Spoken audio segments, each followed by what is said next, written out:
오늘은 고전 낭독 시간인데요. 오늘 여러분에게 소개할 책은 영적 성장, 깊이 체험하기라는 잔느 귀용의 책입니다.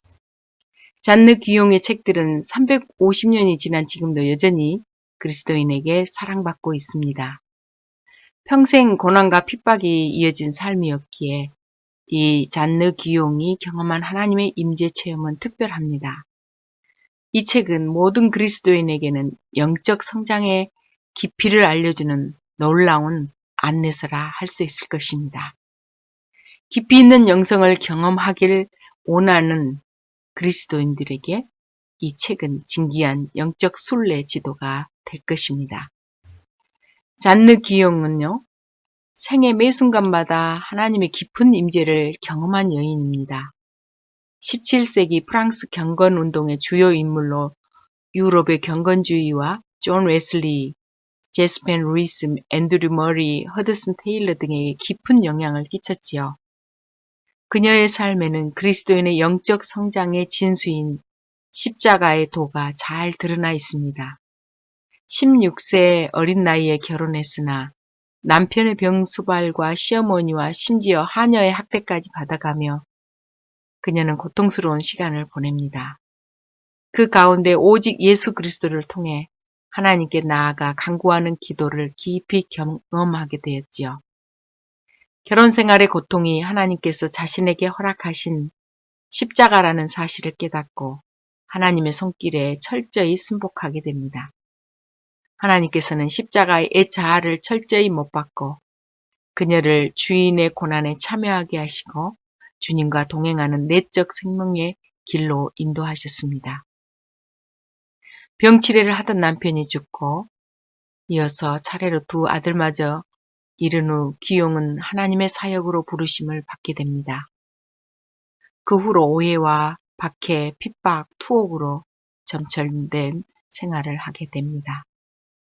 의지할 곳 전혀 없는 오로지 주님의 임재만으로 버텨야 할 수 있는 이 신앙, 기독교는 이 십자가의 신앙 위에 최고의 꽃을 피우게 되지요. 잔느 귀용이 누린 하나님과의 깊은 임재 체험은 이런 영적 성장의 진수를 맛볼 수 있는 길로 인도하게 됩니다. 귀용은 먼저 그 길을 걸었던 신앙의 선배로서 신앙의 여정에서 겪는 영적 암흑과 하나님을 향한 갈망에 대한 통찰력 깊은 조언을 이 책을 통해서 들려줍니다. 이 책은 어떤 독자에게 좋을까요? 영적 성장을 경험하고 싶은 성도에게 좋을 것입니다. 또 고통을 통해 영적으로 성장하는 과정 중에 있는 성도에게도 추천하고 싶습니다. 신앙생활에 고통이 있는 이유, 또 그 고통의 의미를 알고 싶은 성도, 영적 훈련에 관심이 있는 성도, 또 성도들을 영적 훈련과 성장, 성화 가운데로 이끌 목회자에게, 그리고 고전과 영성의 향기를 사모하는 독자에게 추천하고 싶은 좋은 책입니다. 이제부터 본론으로 들어가 볼까요?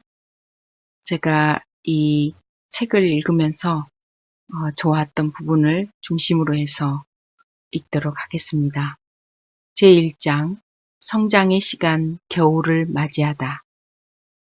나는 겨울이라는 계절이 그리스도인의 삶에서 일어나는 변화를 이해할 수 있는 훌륭한 애라고 생각한다.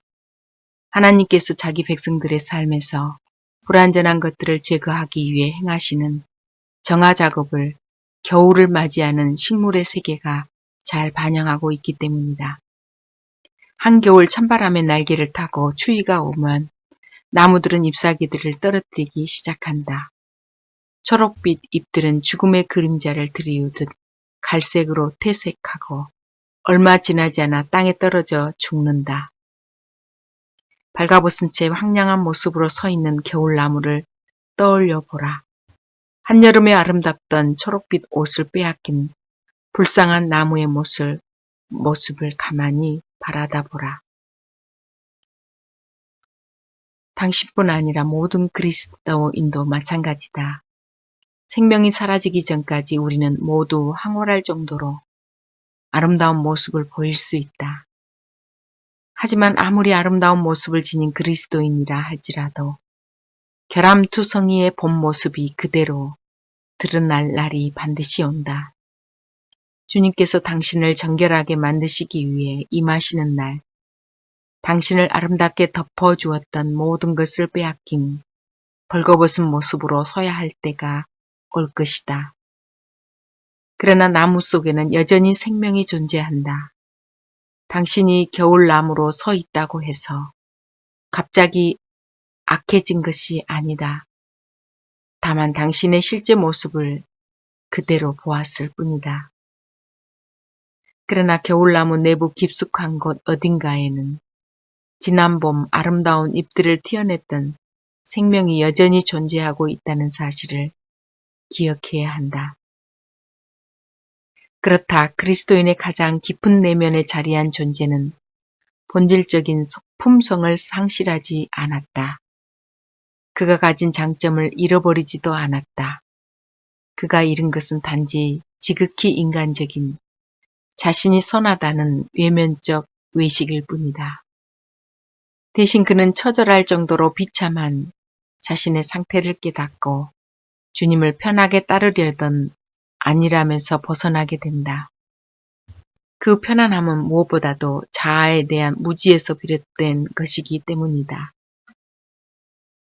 겨울은 나무의 외면을 수축시킨다. 이를 통해 나무 깊은 곳에 있는 생명이 더 이상 쓸데없이 소진되지 않도록 돕는다. 대신 나무의 생명은 가장 깊숙한 줄기와 보이지 않는 뿌리 부분으로 모여든다.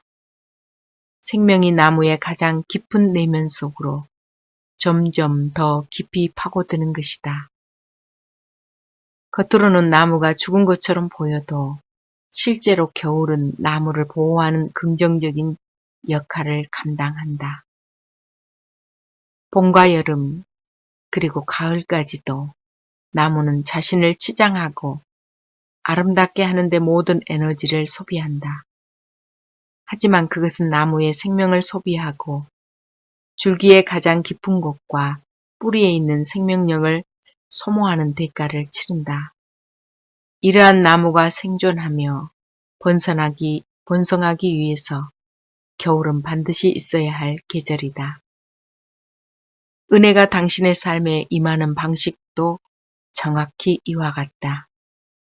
하나님께서 당신을 감싸고 있던 잎사귀들을 빼앗아 가신다. 그분이 그렇게 하시는 이유는 아이러니하게도 성품의 근원을 강하게 만드시기 위해서이다. 당신의 성품은 바닥부터 다시 세워진다. 영혼 깊숙한 곳에서 무언가가 계속해서 일을 한다. 내 영 아주 깊은 곳에서 하나님의 가장 고결한 작업이 쉼 없이 이루어지고 있다. 이 일은 당신을 향한 하나님의 순결한 사랑이다.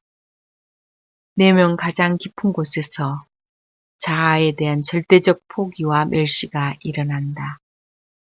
이 포기와 자기 멸시의 과정을 통해 우리 내면의 인격은 성장한다. 그 영혼에게 새로운 결함이 생겨난 것은 절대 아니다. 단지 이미 존재했던 결함들이 드러났을 뿐이다. 결함을 밖으로 드러내면서 점점 치유가 이루어진다. 당신이 영혼의 순례길을 걷고 있다면 재앙을 당하거나 메마른 건기가 계속될 때, 그리고 사람들이 영적인 겨울이라고 부르는 때가 찾아올 때 반드시 기억해야 한다. 생명은 계속 그 자리에 있다. 겨울이 와도 말이다. 제2장 고요히 머무르는 법을 배우라. 영적 순례자는 맨 처음 하나님 앞에 고요히 머무는 법을 배워야 한다. 아무런 요구도 없이 어떤 문제든 자신의 뜻을 일체 포기한 채 그분 앞에 나아가는 것이다. 그리스도인이 자기 자신의 힘으로 살려고 한다면 그는 변명의 여지 없이 하나님의 행보를 방해하고 있는 것이다. 그런 사람은 그저 자신이 하고자 하는 일에 열심이었을 뿐이다. 그는 하나님에 의해서가 아니라 단지 하나님을 위해서 자신이 뭔가를 하는 길을 선택했다.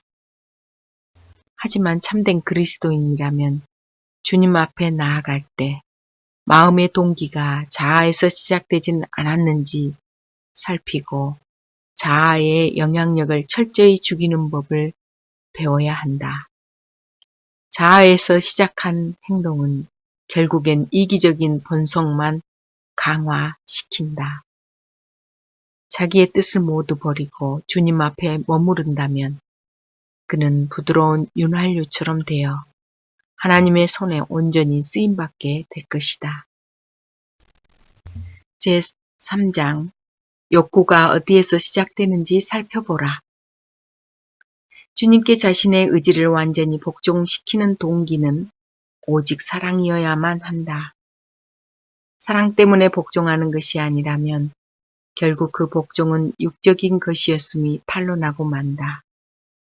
그리스도인들이 자신의 영혼과 뜻 그리고 자신의 모든 것을 주님께 맡길 때 자신에 대해서는 더 이상 아무것도 원하지 않고 오직 주님을 향한 열정적인 사랑으로 하나님만 바랄 때라야 그의 출발이 제대로 된 것임을 알 수 있다. 그 이유는 무엇인가? 전혀 자아의 즐거움을 목적으로 삼지 않기 때문이다. 천국의 영광이 그 동기가 되어서도 안 되고 주님의 임재에 대한 경이로운 감정이 동기가 될 수도 없다. 땅의 것이든 하늘의 것이든 당신의 욕망이 궁극적인 대상이 되어서는 절대 안 된다. 오직 당신이 주님을 사랑했고 그분과 사랑에 빠졌으며 변함없이 그분을 사랑하는 것이 동기가 되어야 한다. 이러한 사랑의 갈망은 활발함이나 생기 넘침을 지배적인 특징으로 삼지 않는다. 오히려 고요함과 평화로움이 나타난다. 나는 충족되지 않은 바람도 전혀 없고 성취되지 않은 개인적인 욕망도 전혀 없다는 평온한 안식이 있어야 한다. 우리는 어떤 목적을 가지고 하나님을 사랑해서는 안 되며 심지어 우리를 지탱해주는 어떤 감정도 의지해서는 안 된다. 메마르고 삭막한 땅을 걸어갈 때든 상관없이 그분을 온전히 사랑해야 한다. 그리고 우리의 사랑은 하나님을 사랑함으로 얻을 수 있는 만족감을 초월해야 한다. 그렇지 않으면 우리의 어떤 사랑도 모래 위에 짓는 집에 불과하다. 실제로 그리스도인들의 마음 속에 어떤 갈망을 일으키는 동기를 심기도 하신다. 그리스도인의 유일한 행복과 관심은 하나님 안에서의 하나님을 위한 하나님의 복되심에 있다. 성도가 바랄 수 있는 모든 갈망들이 하나님을 향한 갈망 속으로 완전히 흡수되어 버렸기 때문이다. 자아 속에서 생성되고 자아와 관련 있는 갈망은 아직 정결해지지 않은 의지의 결과물이다. 당신의 의지가 주님의 의지와 일치할 때까지 그 의지를 완전히 사라지게 하시는 분은 바로 당신의 주님이시다. 제4장 마음의 소원을 주시는 분은 주님이시다. 주님은 그리스도인의 가슴에 어떻게 그분의 뜻을 심으시는가? 주님은 성도의 마음이 그 축복을 받아들일 수 있도록 준비하시고 그 성도에게 내면으로부터 싹트는 갈망을 심어주신다.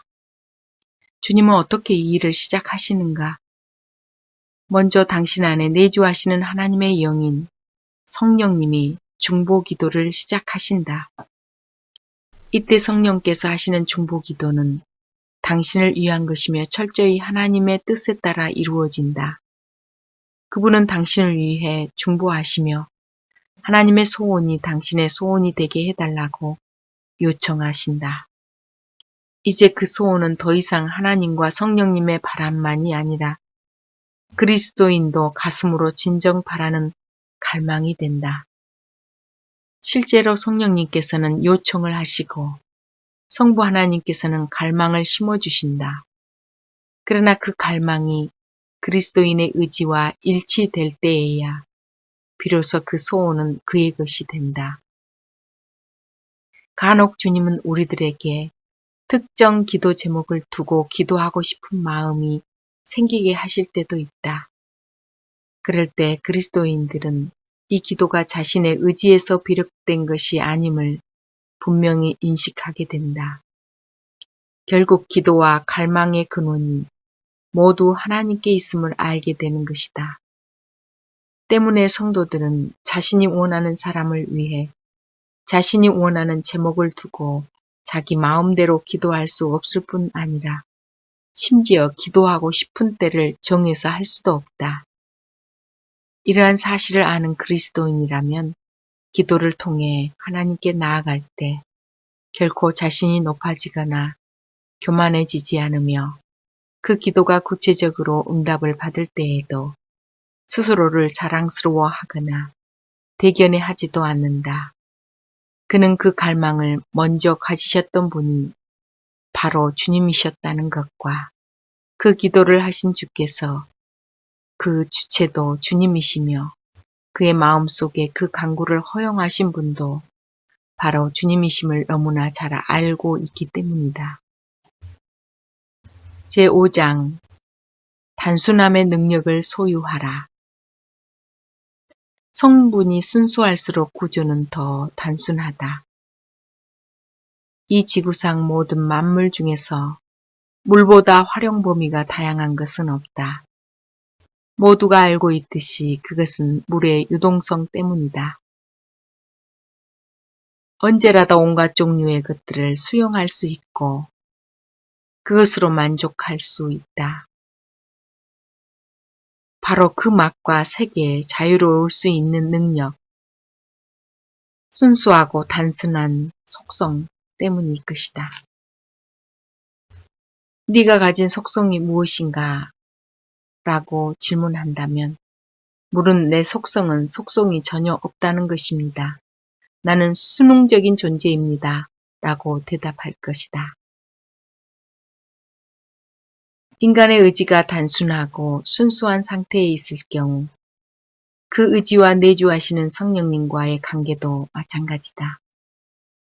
물은 그 자체로는 맛이나 색깔을 전혀 지니지 않는다.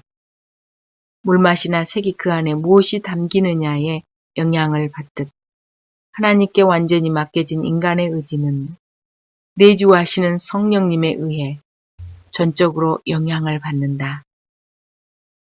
하나님은 드러난 모든 것의 창조자이시기 때문이다. 나는 그리스도인들의 의지가 물과 같아야 한다고 생각한다. 영혼은 더 이상 자신의 어떤 부분에 대해서도 지식을 고집하거나 구별하려고 하지 않으며 의지는 더 이상 어떤 것도 자신의 소유라고 주장하지 않아야 한다. 진정 순수함으로만 존재할 때 주님께서 자신에게 주시는 모든 것을 기쁨으로 받을 수 있다. 자신의 자아를 위해 어떤 것도 소유하려고 고집하지 않고 말이다. 순응함으로 얻을 수 있는 이 놀라운 보물을 깨닫기 전까지는 그것이 엄청난 상실처럼 느껴진다. 하지만 분명한 것은 이 상실을 경험하지 않는다면 이보다 더 큰 상실을 감당할 수밖에 없다는 것이다. 제6장 철저히 주님 안에 뿌리를 내려라. 말로 표현 못할 만큼 깊이 하나님을 즐거워하는 사람은 정말 정결한 취향에 젖어들어 세속적인 것에는 즐거움을 느끼지 못한다. 그런데 이런 고차원적 기쁨을 경험하고도 주님을 멀리 떠나버리거나 죄를 짓도록 스스로를 방치하는 사람이 있다면 그는 단지 그분이 주시는 기쁨과 그분의 선함만 추구했던 사람이다. 진심으로 하나님 때문에 하나님을 추구했던 사람이 결코 아니다. 그는 기쁨을 얻기 위해 세상과 다른 사람들, 어쩌면 다른 그리스도인들을 의지할 것이다. 그러나 우리는 그런 사람은 실제로 처음부터 똑같았다는 것을 깨달아야 한다. 즉 그는 줄곧 자신을 즐겁게 해줄 대상만을 찾아 헤매고 있었을 뿐이다. 처음부터 영적으로 성장한 적이 없다. 오로지 자신만을 사랑했고 내면적으로도 자신에게 만족스러운 느낌을 주는 것만을 원했던 것이다. 이는 자기 만족 그 이상도 그 이하도 아니다. 만족을 얻기 위해 영적인 것을 사용했었던 것에 지나지 않는다. 고통을 겪고 있는 거의 모든 영혼은 너무나도 간절히 위로받기를 원한다.